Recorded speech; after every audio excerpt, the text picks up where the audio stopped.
Operation നംകൂറുമായി ബന്ധപ്പെട്ട് നടൻ Amit ചക്കാലക്കലിനെ customs വീണ്ടും വിളിപ്പിക്കാൻ സാധ്യത. കോയമ്പത്തൂരിലെ വാഹന റാക്കറ്റുമായി അമിത്തിന് ബന്ധമുണ്ട് എന്നാണ് അന്വേഷണ സംഘം സംശയിക്കുന്നത്. താരങ്ങൾക്കടക്കം വാഹനങ്ങൾ എത്തിച്ചു കൊടുക്കുന്നതിൽ അമിത്തിന് പങ്കുണ്ടെന്നാണ് അന്വേഷണ സംഘത്തിൻ്റെ സംശയം. ഓപ്പറേഷൻ നംകൂറുമായി ബന്ധപ്പെട്ട് പിടിച്ചെടുത്ത വാഹനത്തിൻ്റെ ഫസ്റ്റ് ഓണറെ കേന്ദ്രീകരിച്ചും കസ്റ്റംസ് അന്വേഷിക്കുകയാണ്. നിതിൻ അംബുജൻ കൊച്ചിയിൽ നിന്ന് വിവരങ്ങളുമായി ചേരുന്നു. Nithin, good morning.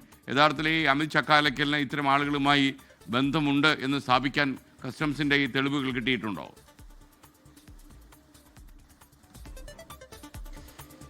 പ്രാഥമികമായി കഴിഞ്ഞ ദിവസം തന്നെ കസ്റ്റംസുമായി ബന്ധപ്പെട്ട് അന്വേഷണം നടത്തിയിരുന്നു. അതിൽ നിന്ന് ചില തെളിവുകൾ അല്ലെങ്കിൽ അത്തരം ചില വിവരങ്ങളൊക്കെ തന്നെ അന്വേഷണ സംഘത്തിന് ഇതും തന്നെ ലഭിച്ചിട്ടുണ്ട്. കാരണം അമിത് ചക്കാലക്കലിന്റെയും അതോടൊപ്പം തന്നെ നടൻ ദുൽഖർ സൽമാൻ എന്നിവരെ കേന്ദ്രീകരിച്ചുള്ള വാഹനമെല്ലാം തന്നെ പിടിച്ചെടുത്തിരുന്നു. ആ പിടിച്ചെടുത്ത വാഹനങ്ങളിൽ അമിത് ചക്കാലക്കലിന്റെ ഗ്യാരേജിൽ നിന്നും ഏതാണ്ട് 6 വാഹനങ്ങൾ കണ്ടെടുത്തിട്ടുണ്ട്. അതിൽ അമിത് ചക്കാലക്കൽ തന്നെ വ്യക്തമാക്കുന്നത് ഒരു വാഹനം മാത്രമാണ് തന്റെ പേരിലുള്ളത്, മറ്റെല്ലാം തന്നെ തന്റെ സുഹൃത്തുക്കൾക്കോ അല്ലെങ്കിൽ തന്റെ വർക്ക്ഷോപ്പിലേക്ക് പണിക്കായി വന്ന വാഹനങ്ങളാണ് എന്ന നിലയിലാണ് അമിത് ചക്കാലക്കൽ കസ്റ്റംസ് നൽകിയ വിവരം. പക്ഷേ ഈ ഒരു കാര്യം കസ്റ്റംസ് അത് മുഖവിലേക്ക് എടുക്കുന്നില്ല.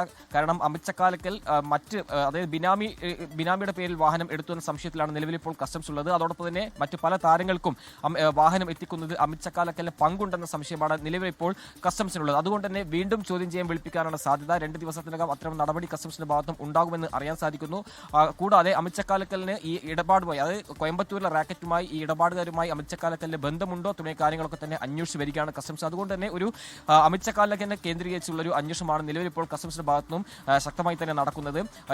6 വാഹനങ്ങളും അതും മറ്റു പല സംസ്ഥാനങ്ങൾ രജിസ്റ്റർ ചെയ്ത 6 വാഹനങ്ങൾ അമിത് ചക്കാലക്കലിന്റെ പക്കലേക്ക് എങ്ങനെ എത്തി? ഇനി അമിത് ചക്കാലക്കൽ പറയുന്ന സുഹൃത്തുക്കളാണെങ്കിൽ ആ സുഹൃത്തുക്കൾക്ക് ഇത് എവിടെ നിന്ന് ലഭിച്ചു? ഈ ഇടനിലക്കാരുമായി അമിത് ചക്കാലക്കലിന് ഏതെങ്കിലും തരത്തിൽ ബന്ധമുണ്ടോ?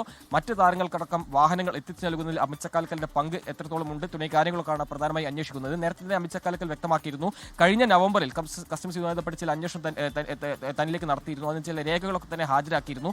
ആ രേഖകൾ ഹാജരാക്കിയിട്ടും ഇപ്പോൾ വീണ്ടും കസ്റ്റംസിന്റെ ഭാഗത്തും ഇത്തരം അന്വേഷണം നടക്കുമ്പോൾ സ്വാഭാവികമായിട്ടും ചില തെളിവുകൾ കസ്റ്റംസിന് ഇതുമായി ബന്ധപ്പെട്ട് ലഭിച്ചു എന്നതിന്റെ അടിസ്ഥാനത്തിൽ തന്നെയാണ് ഈ അന്വേഷണം ഇപ്പോൾ അമിത് ചക്കാലക്കലിനെ ഇപ്പോൾ നേരിടുന്നത്. അതോടൊപ്പം തന്നെ അമിത് ചക്കാലക്കൽ മറ്റു പല സംസ്ഥാനങ്ങളിലേക്ക് യാത്ര ചെയ്യുന്നുണ്ട്. ആ യാത്ര ചെയ്യുന്ന ഘട്ടത്തിൽ ഇത്തരത്തിൽ ഏതെങ്കിലും തരത്തിലുള്ള ഇടപാടുകാരുമായുള്ള ബന്ധം തുടങ്ങിയ കാര്യങ്ങളൊക്കെയാണ് ഇപ്പോൾ പ്രധാനമായും അന്വേഷിച്ചു വരുന്നത്. അങ്ങനെ ഒരു വിശദമായ ഒരു ചോദ്യം ചെയ്യാൻ ഒരുങ്ങുന്നുണ്ട് കസ്റ്റംസ്. അതോടൊപ്പം തന്നെ കഴിഞ്ഞ ദിവസമാണ് കേരളത്തിൽ ആദ്യമായിട്ടൊരു ഫസ്റ്റ് ഓണർ വാഹനം, ലാൻഡ് ക്രൂസർ വാഹനം കസ്റ്റംസ് പിടികൂടിയത്. കുണ്ടന്നൂരിലെ വർക്ക്ഷോപ്പിൽ നിന്നാണ് ഈ വാഹനം പിടികൂടിയത്.